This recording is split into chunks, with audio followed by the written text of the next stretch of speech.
Question number 9 में आपके book से कह रहा है कि समतल AX + BY + CZ + 1 अक्षों को ABC बिंदु पर मिलता है तो त्रिभुज ABC की केंद्रक का निर्देशांक मतलब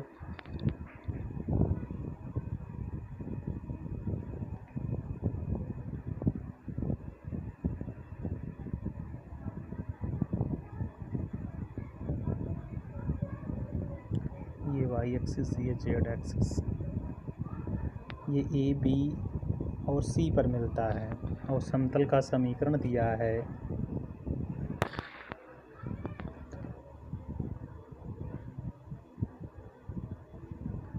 AX BY CZ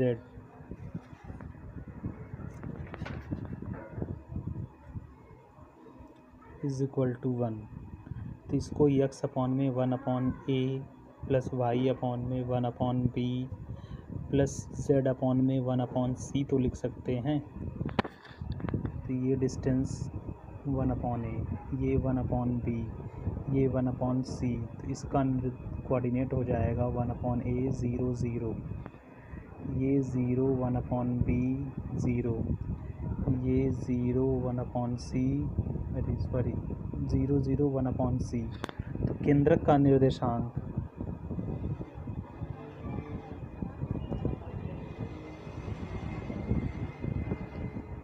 निर्देशांक मतलब तीनों शीर्ष के x के कोऑर्डिनेट को ऐड करके बाई 3, ये प्लस ये बाई 3 यानी 1/3a कामा 1/3b 1/3c ये होगा।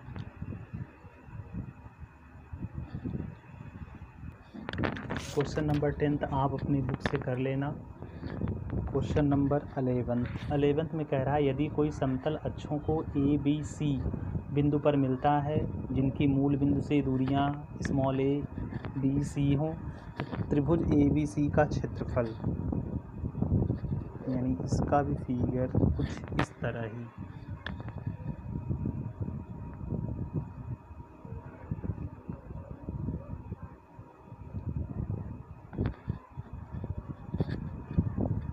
ये ABC तो कह रहा है त्रिभुज ABC का क्षेत्रफल। तो इस पूरे त्रिभुज का क्षेत्रफल होगा यानी इस त्रिभुज के क्षेत्रफल को अलग से निकाल लें, इस त्रिभुज के क्षेत्रफल को अलग से निकाल लें और इस त्रिभुज के क्षेत्रफल को अगर अलग से निकाल के जोड़ देते हैं यानी ये फिगर प्लस ये फिगर प्लस ये फिगर तो तीनों को ऐड कर देंगे तो इस पूरे त्रिभुज का क्षेत्रफल निकलेगा यानी area of triangle ABC = area of triangle OAB plus OBC plus area OAC। इसका एरिया क्या हो जाएगा, ये तो 90 डिग्री है तो समकोण त्रिभुज का क्षेत्रफल होता है 1/2 आधार गुणे ऊंचाई यानी बेस इंटू हाइट बाई 2। तो इसका बेस A यानी 1/2 A इंटू B। इस त्रिभुज का क्षेत्रफल क्या हो जाएगा, ये बेस हुआ ये हाइट हुआ तो इसका 1/2 B इंटू C प्लस इसी तरह इसका नीचे वाले का हो जाएगा A इंटू C।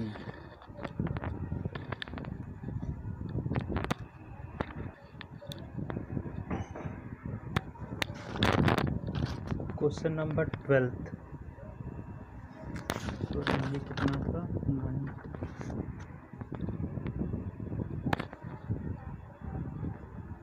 इसमें कह रहा है कि उस समतल का अभिलंब रूपी समीकरण ज्ञात करो जो अक्षों को 12 -6 और 6 की इकाई पर के अंतःखंड काटता है। तो पहले समतल का समीकरण तो अंतःखंड वाले से निकालो आप।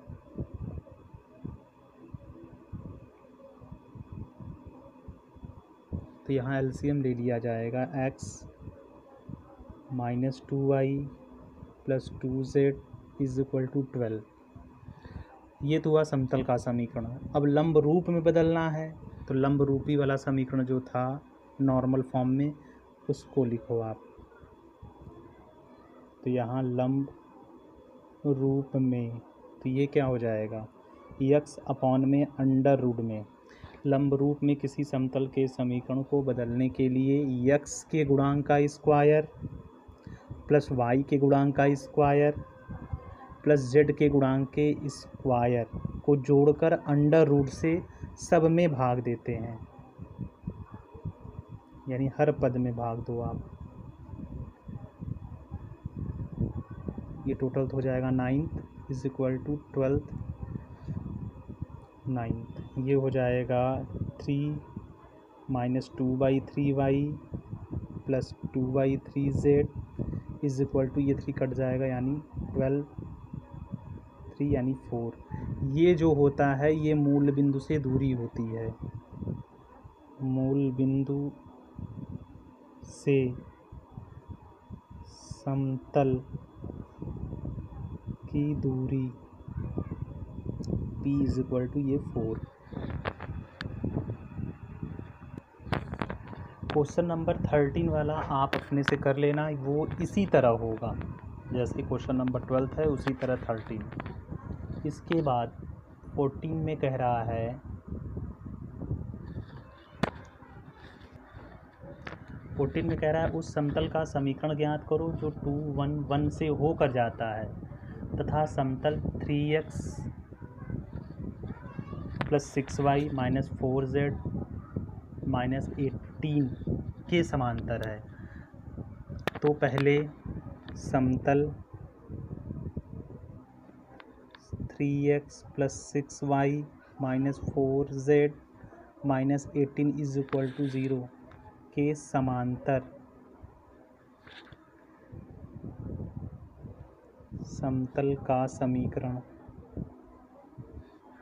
इसके समांतर समतल के समीकरण के लिए सब कुछ सेम होता है, बस ये कांस्टेंट हटाकर लेम्डा लगा दो आप।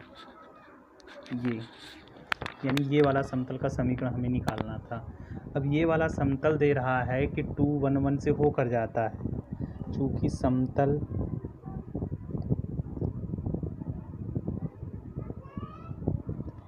एक 2 1 1 से होकर जाता है। जब ये समतल इस पॉइंट से होके जाएगा तो इसके समीकरण को संतुष्ट करेगा, तो इसमें आप रख दो, यानी 6 plus 6 minus 4 plus lambda is equal to 0। तो यहाँ लेम्डा की वैल्यू हो जाएगी -1। अतः समतल का समीकरण, इसमें आप लेम्डा की वैल्यू रख दो, यही हो जाएगा।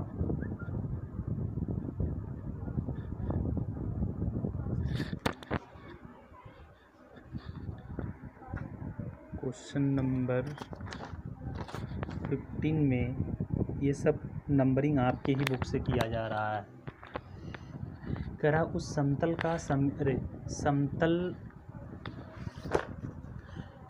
समतल x plus 2y plus 3z minus 4 is equal to 0 तथा 4x plus 3y plus 2z plus 1 is equal to 0 के प्रतिच्छेद से होकर जाने वाले समतल का समीकरण ज्ञात करो जो कि मूल बिंदु से होकर जाता है। तो इसमें पहले दो समतलों के प्रतिच्छेद से होकर जाने वाले तीसरे समतल का समीकरण वाला लगाओ फार्मूला। तो यहाँ पे समतल x plus 2y plus 3z minus 4 is equal to 0 तथा 4x plus 3y plus 2z plus 1 is equal to 0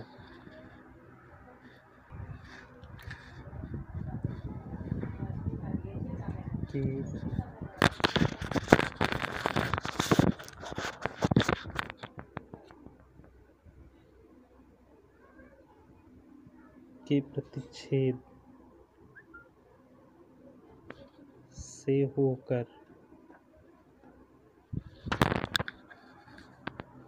होकर जाने वाले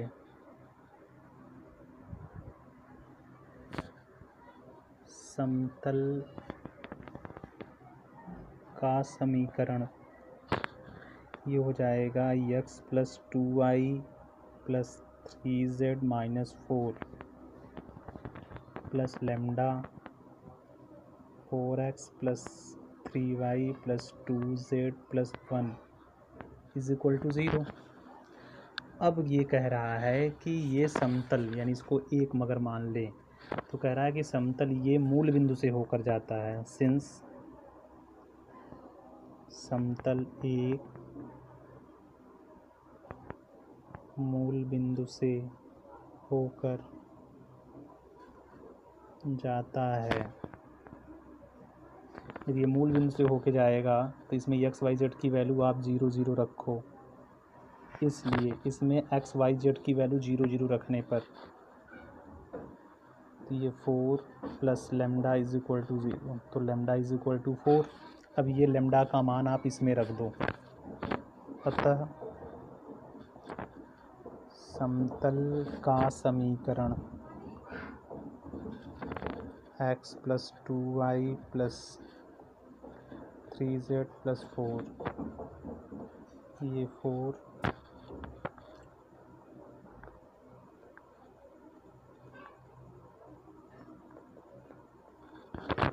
x plus 2y 3z plus 4, ये 16x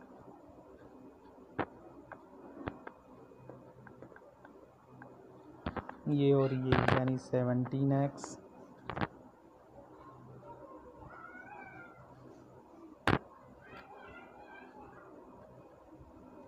ये होगा समतल का समीकरण।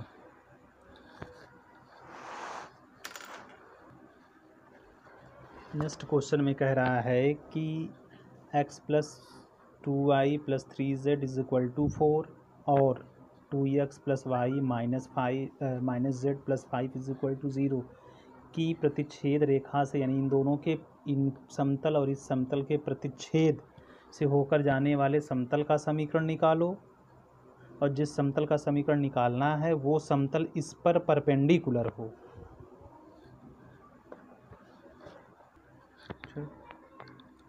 समतल x plus 2y plus 3z plus 4 और 2x plus y minus z plus 5 is equal to 0 की प्रतिच्छेद, यानी इंटरसेक्ट, प्रतिच्छेद से होकर जाने वाले समतल का समीकरण, यानी इसके और इसके प्रतिच्छेद से होकर जाने वाले समतल का समीकरण के लिए 2i plus 3z minus 4 plus lambda 2x y minus z plus 5 is equal to 0। अब इसको सॉल्व कर दो आप, तो x plus 2y plus 3z minus 4, यहाँ पे 2 lambda x lambda y lambda z और ये 5 लेमडा इज इक्वल टू 0। यहाँ से x कामन ले लेंगे, तब हो जाएगा 1 प्लस 2 लेमडा x, यहाँ से y कामन लो आप, तो 2 प्लस लेमडा y, यहाँ से आप z कामन लो, 3 माइनस लेमडा ये z, ये और ये बनेगा 5 lambda minus 4 is equal to 0। इसको 1 करो, यानी लेमडा का मान निकल जाएगा, यहाँ रखेंगे तो यही रिक्वायर्ड प्लेन, यानी जिसका आंसर निकालना है वो यही होगा। अब यहाँ सिंस समतल एक, यानी ये वाला समतल, समतल 5x plus 3y 6z plus 8 पर लंब है, यानी परपेंडिकुलर है। जब दो समतल परपेंडिकुलर होता है तो उन दोनों के समीकरणों के x y z के गुणांकों के गुणनफल का योगफल शून्य होता है, यानी 5 इंटू इसके x का गुणांक।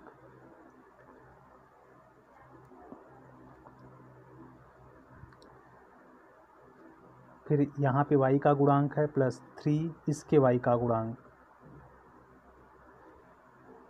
+6 इसके z का गुणांक इज इक्वल टू 0। यहाँ सॉल्व करेंगे 5 + 10 लैम्डा 6 + 3 लैम्डा 18 - 6 लैम्डा, ये 6 10 3 13 13 में से ये जाएगा 7 लैम्डा 11 11 और ये 29 लैम्डा इज इक्वल टू -29/7। अब ये मान उठाकर आप इसमें रख दो। अतः समतल का समीकरण ये हो जाएगा 1 + 2 इंटू -29 7 x + 2 - 29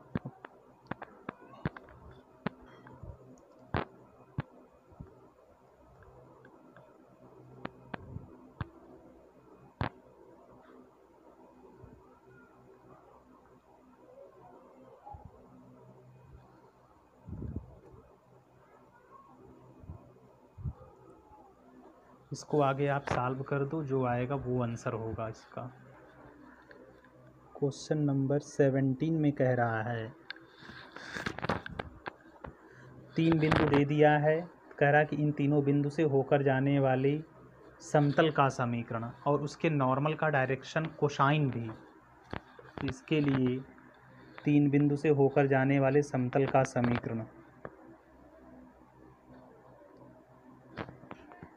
समीकरण यहाँ पे होगा डिटर्मिनेंट वाले से, यानी x - x1 y - y1 फिर z - z1। यहाँ पे x2 - x1 y2 - y1 z2 - z1। यहाँ x3 मतलब तीसरे वाला जो कोऑर्डिनेट रहेगा उसका x - x1 y3 - y1 z3 - z1 is equal to 0। ये z है। इसको जब सॉल्व किया जाएगा तो x - 2 ये 1 ये 1 y - 1 ये -3 0 z - 2 7। बस प्रसार कर दो, जो आएगा वो समीकरण होगा। यहाँ पे x - 2 21 -0 y - 1 7 + 2 0 + 3 is equal to 0। ये 21x 42 यहाँ पे 9 y माइनस प्लस 9 ये हो जाएगा 3z। सबको सेपरेट फॉर्म में करते हुए -21x 9y 3z 42 और ये 51। अब अगर -3 कॉमन ले लेते हैं तो ये हो जाएगा 7 × 21। यहाँ से माइनस कॉमन यानी 3y ये -z और ये 17। ये प्लेन का इक्वेशन हुआ।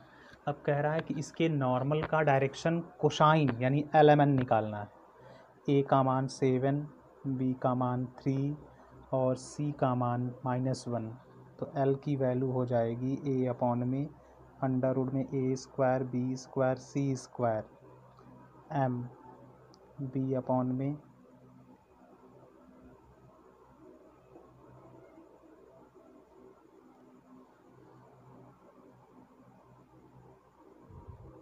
ABC का मान इसमें रख के आप निकाल देना।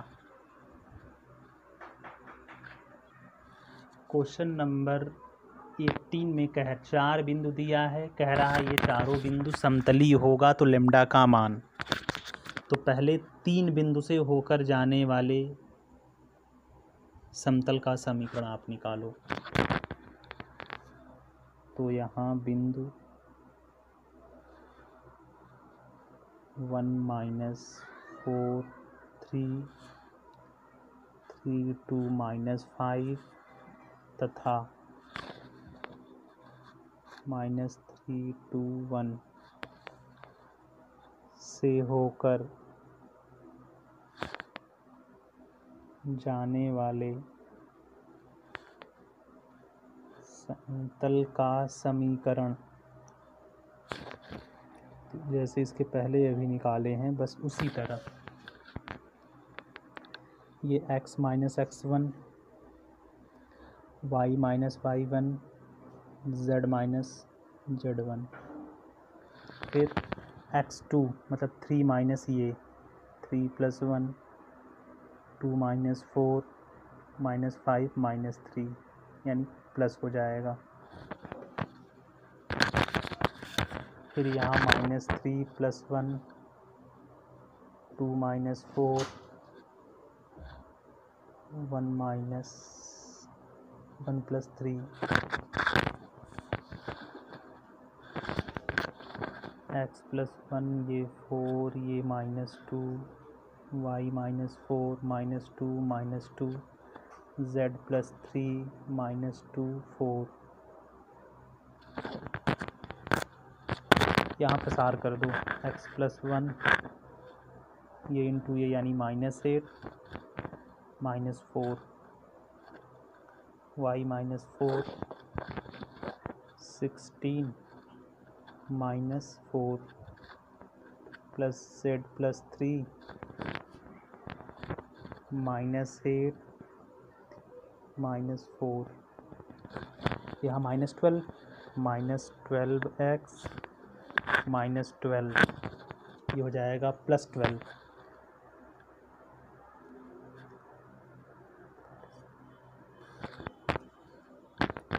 ये -12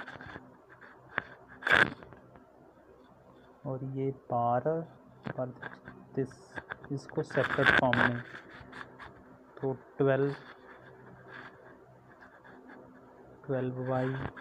-12z 12 36 से कटते 0 यानी x + y + z ये आया प्लेन का इक्वेशन। अब कह रहा है चौथा जो बिंदु दिया है, पहले तो समतली का अर्थ समझो आप। समतली का अर्थ होता है कि जितने भी बिंदु दिए हैं वो सब बिंदु एक समतल पे होंगे। तो 3 बिंदु से होकर जाने वाले समतल का समीकरण हुआ। चौथा जो बिंदु छोड़े हैं उसको आप इसमें रख दो, चूँकि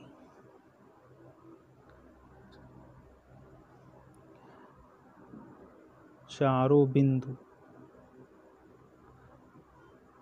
समतलीय हैं, इसलिए समीकरण 1 में x बराबर